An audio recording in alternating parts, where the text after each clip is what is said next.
اب ذرا یہ ساری چیزوں پر اگر آپ غور کریں نا تو آپ کو سمجھ آئے گی کہ ہم کتنے خوش نصیب ہیں، ہم کتنے شان والے لوگ ہیں کہ یار اللہ نے اپنے محبوب کے صدقے ہمارے اوپر جو کرم کیا ہے وہ کرم فرمانے سے پہلے ہمیں بتا رہا ہے۔ ہم پھر بھی نہ جاگے، ہمیں پھر بھی سمجھ نہ آئے، ہمیں پھر بھی پتہ نہ چلے تو کمزوری ہمارے اندر ہے، محروم ہم رہ رہے ہیں۔ جیسے میں نے کہا کہ ایک دو گھڑی نہیں، پورا مہینہ، اور ساتھ فرمایا پھر یہ بھی نہ سمجھ لینا کہ یہ کوئی لمبا چوڑا سلسلہ زیادہ لمبا ہے، نہیں، ایام معدودات، فرمایا یہ گنتی کے چند دن ہیں، ایسا بھی نہیں کہ بہت تھوڑا وقت ہے، کوئی ایک گھڑی ایک لمحہ ہے، ایسا بھی نہیں کہ بہت لمبا عرصہ ہے، فرمایا ایام معدودات، یہ گنتی کے چند دن ہیں، یہ تھوڑا سا وقت ہے۔ یعنی دونوں حال واضح کر دیے کہ کوئی تھوڑا سمجھ کر بہانہ بھی نہ کر سکے اللہ کی بارگاہ میں کہ یا اللہ پتہ ہی نہیں چلا لمحہ آیا گزر گیا، اتنا لمبا بھی نہیں تھا کہ کوئی تھک ہی جاتا، اور یہ سمجھ کر اندر ہی بیٹھ رہتا کہ ابھی بڑا وقت ہے، ابھی بڑا وقت ہے، ابھی تو ایک مہینہ گزرا ہے، ابھی تو اگلا مہینہ بھی روزے ہوں گے، ابھی تو اس سے اگلا بھی روزے ہوں گے، کوئی 6 مہینے سال کا وقت نہیں، فرمایا یہ ایک ہی مہینہ ہے۔ دونوں چیزیں واضح کر دی ہیں اللہ رب العالمین نے، لیکن غور تو کرو یہ کتنے فضل کا مہینہ ہے، یہ کتنے کرم کا مہینہ ہے، یہ کتنی رحمت والا مہینہ ہے۔ حضرت سلمان فارسی رضی اللہ تعالیٰ عنہ حدیث روایت کرتے ہیں کہ رسول پاک علیہ السلام نے شعبان کی آخری شام میں ہمیں یہ حکم، ہمیں یہ خطاب فرمایا کہ اے لوگوں سنو، ایھا الناس، اے لوگوں سنو، تمہارے اوپر ایک ایسا مہینہ طلوع ہو رہا ہے، ایک ایسا مہینہ تمہارے اوپر آ رہا ہے کہ جو بڑا ہی مبارک ہے، شہر المبارک، جو مہینہ بڑا مبارک ہے، اور اس کے بعد فرمایا ایسا مہینہ ہے کہ جس مہینے میں ایک رات ایسی ہے جو 1000 مہینوں سے بھی افضل رات، سبحان اللہ، یعنی لیلۃ القدر کی رات اسی مہینے میں ہے۔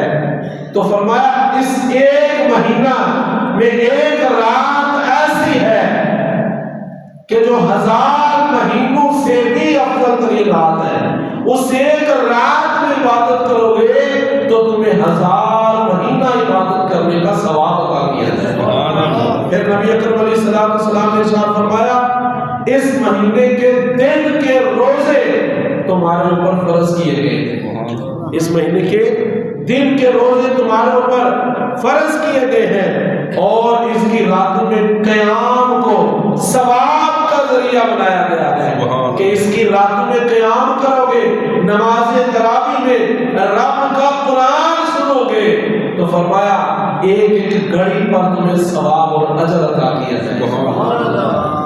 غور کرو نا کتنے کرم کی بات ہے۔ پھر رسول رحمت صلی اللہ علیہ وآلہ وسلم خود ارشاد فرماتے ہیں، سرور کون و مقام علیہ السلام نے یہ بات ارشاد فرمائی کہ یہ مہینہ، اس کا جو پہلا اس کا اشرا ہے، فرمایا یہ رحمت والا اشرا ہے، سبحان اللہ، اولہ رحمت، اس کا پہلا حصہ رحمت ہے، وَأَوْسَطُهُ مَغْفِرَةٌ، اس کا درمیانی حصہ یعنی درمیان والا اشرا، دوسرا اشرا درمیان کے جو 10 دن ہیں، فرمایا وہ مغفرت کا اشرا ہے، جس نے رحمت لینی ہے۔ اب دیکھیں نا پورے 11 مہینے ہم دعا کرتے ہیں یا اللہ اپنی رحمت عطا فرما، یا اللہ ہمیں مغفرت عطا فرما، یا اللہ ہمارے اوپر کرم کے دروازے کھول دے، یا اللہ ہمارے اوپر اپنی رحمت کا نور برسا دے۔ 11 مہینے دعا کرتے ہیں کہ نہیں کرتے؟ ہر نماز کے بعد کرتے ہیں، جب بھی موقع ملے دعا کرتے ہیں۔ جس کو پیاس ہوتی ہے کہ رب کا کرم دیکھیے کتنا ہے، جس کو پیاس ہوتی ہے نلکے کے پاس وہ جاتا ہے، نلکا تو نہیں نہ چل کے آتا، اب ہمیں فرمایا اگر تمہیں میری عبادت کرنی ہے تو آؤ نماز پڑھو، مسجد میں آؤ، آ کے نماز پڑھ کے میری طرف سے رحمتیں برکتیں حاصل کرو۔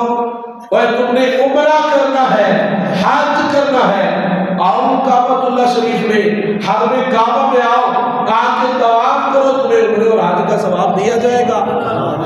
اور اگر تم نے اور کوئی کام ایسا کرنا ہے، نیکی کرنی ہے، تو تمہیں وہاں تک چل کے جانا پڑے گا۔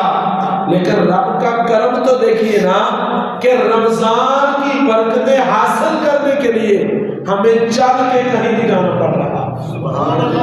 ہم کہیں دوسرے علاقے، دوسرے ملک میں رمضان کی برکتیں لینے کے لیے نہیں گئے، ہم تو اپنے گھر میں تھے، ہم تو اپنے معاملات میں مصروف تھے کہ رب ذوالجلال نے یہ رمضان کا مہینہ خود ہمارے پاس بھیج دیا۔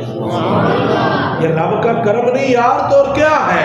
یہ اس کا فضل نہیں تو اور کیا ہے؟ ذرا غور کیجئے، بار بار کیجئے، اور اپنے رب کے کرم پہ اس کا شکر ادا کیجئے کہ ہمیں محنت نہیں کرنا پڑ رہی، ہمیں کوئی مشقت سے نہیں گزرنا پڑ رہا کہ ہم جائیں اور جا کر رمضان کی برکتیں حاصل کریں۔ نہیں، فرمایا تم جہاں ہو یہ رمضان وہیں تمہارے پاس پہنچے گا۔ تو سرکار نے فرمایا اول رحمت، اس کا اول حصہ، اول 10 دن، پہلا عشرہ رحمت ہے۔ جو دعائیں 11 سال مانگتے ہو، ان 10 دنوں میں وہ رحمتیں تمہارے پاس آتی ہیں۔ ان 10 دنوں میں ہم رحمت برساتے ہیں تمہارے اوپر، صبح سے لے کر شام تک رحمت ہے، ہر گھڑی رحمت برس رہی ہے، آؤ نہ حاصل کرو۔ فرمایا وَأَوْسَطُهُ مَغْفِرَةٌ، اور اسی طرح اس کا درمیانی عشرہ، دوسرا عشرہ جو ہے یہ مغفرت کا عشرہ ہے۔ آؤ اپنے رب سے مغفرت مانگو، اپنے رب سے اپنے گناہوں کی بخشش مانگو، اپنے گناہوں کو معاف کروانے کے لیے، مغفرت طلب کرنے کے لیے اس کی بارگاہ میں جھولی پھیلاؤ، آنسو بہاؤ، گر گراؤ، جھک جاؤ، رب سے گناہوں کی معافی مانگو، مغفرت طلب کرو۔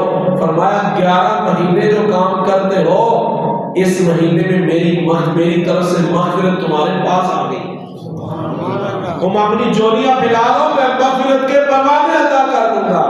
پھر نبی علیہ السلام نے ارشاد فرمایا وَآخِرَهُ عِتْقٌ مِّنَ النَّارِ، جو اس کا تیسرا عشرہ ہے، آخری جو 10 دن ہے، فرمایا وہ جہنم سے آزادی کا عشرہ ہے، وہ جہنم سے آزاد ہونے والا عشرہ ہے۔ ان 10 دنوں میں اللہ تعالیٰ بہت سارے جہنمیوں کو، جن پر جہنم واجب ہو چکا ہوتا ہے، اللہ کے محبوب فرماتے اللہ جہنم سے آزادی عطا کر دیتا ہے۔ تو یہ جہنم سے آزاد ہونے کا عشرہ ہے۔ تو کیوں ہم اس کرم سے محروم رہے؟ کیوں ہم اس کی طرف چل کر نہیں جا رہے ہیں؟ ہم کیوں اس ماہ مبارک میں برسنے والی رحمتوں سے لطف اندوز ہونے کی کوشش نہیں کرتے؟ عزیزان گرامی قدر حضرات، کی ماہ مبارک آنے والا ہے، چند دنوں کے بعد یہ شروع ہونے والا ہے۔ یقین کیجئے بڑی برکتوں والا ہے۔ جیسے میں نے شروع میں کہا نا کہ رب نے فرمایا پورا مہینہ ہے۔ اب کرم نوازی دیکھیے نا رب کی، آگے بڑھتے چلے جائیں، پورے مہینے کے جتنے ہفتے ہیں، فرمایا ہر ہفتے میں تمہارے لیے رحمت ہے۔ ان ہفتوں میں جتنے گھنٹے ہیں، ہر گھنٹے میں تمہارے لیے رحمت اور کرم اور فضل ہے۔ اور گھنٹوں میں جتنی گھڑیاں ہیں، جتنی ساعتیں ہیں، جتنے لمحے ہیں، ایک ایک لمحے میں تمہارے لیے کرم اور فضل ہے۔ میرے نبی پاک علیہ السلام نے فرمایا رمضان کی سحری کھاؤ، اس سحری کھانے میں اللہ نے تمہارے لیے شفا رکھ دی ہے۔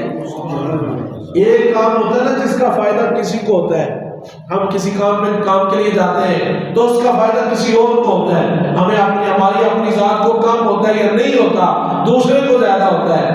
فرمایا رمضان کے ایک ایک لمحے کا فائدہ خود تمہیں ملتا ہے۔ رسول کائنات علیہ السلام نے فرمایا ذرا غور، یہ جو مہینہ ہے اس میں کوئی روزہ دار کا روزہ افطار کروائے، تو فرمایا اللہ تعالیٰ اس کو قیامت کے دن میرے حوض کوثر سے پانی پلائے گا، اور روزہ افطار کروانے والے کو روزہ رکھنے والے کے برابر ثواب عطا کیا جائے گا۔ ہے کرم کے نہیں؟ کہو سبحان اللہ۔ بات کی سمجھ بھی آ رہی ہے کہ نہیں آ رہی؟ میں ساتھ انداز اس لیے کر رہا ہوں کہ بات آپ تک پہنچ جائے، آپ کو سمجھ آ جائے کہ رمضان کا مہینہ آ رہا ہے، ہم نے تیار ہونا ہے، ہم نے تیاری کرنی ہے، ہم نے رمضان میں برسنے والی رحمتوں سے اپنی جھولیاں بھرنی ہے، آپ نے رب سے کرم اور فضل کا سوال کرنا ہے، آپ نے رب سے اپنے گناہوں کی معافی مانگنی ہے۔ طلب رکھو، طلب رکھو، طلب رکھو اپنے دل کے اندر۔ اللہ اکبر۔ تو عزیزان گرامی قدر حضرات، اس ماہ مبارک میں کرم کا نزول دیکھیے، فرمایا ہر سحری میں تمہارے لیے شفا رکھ دی ہے، ہر افطاری میں تمہارے لیے برکت رکھ دی ہے، ہر افطاری میں تمہارے لیے برکت رکھ دی ہے۔ میرے اور آپ کے نبی علیہ السلام نے فرمایا رمضان کا مہینہ ایسا بابرکت اور متبرک مہینہ ہے کہ روزہ دار اگر سویا ہوا بھی ہو تو اللہ تبارک و تعالیٰ اس کو سونے کا بھی ثواب عطا فرماتا۔ کتنے کرم والا مہینہ ہے۔ روزہ رکھا بندہ روزے کی حالت میں سویا ہوا ہے تو اللہ تعالیٰ سونے کا بھی ثواب عطا فرماتا ہے۔ پھر نبی پاک علیہ السلام نے فرمایا روزہ دار کے منہ سے جو معدہ خالی رہنے کی وجہ سے منہ سے تھوڑی اسمیل آتی ہے، فرمایا وہ جو معدے کی بدبو منہ کے راستے سے باہر آتی ہے، اللہ تعالیٰ کو روزہ دار کے منہ سے آنے والی وہ ہوا کستوری سے بھی زیادہ محبوب ہے۔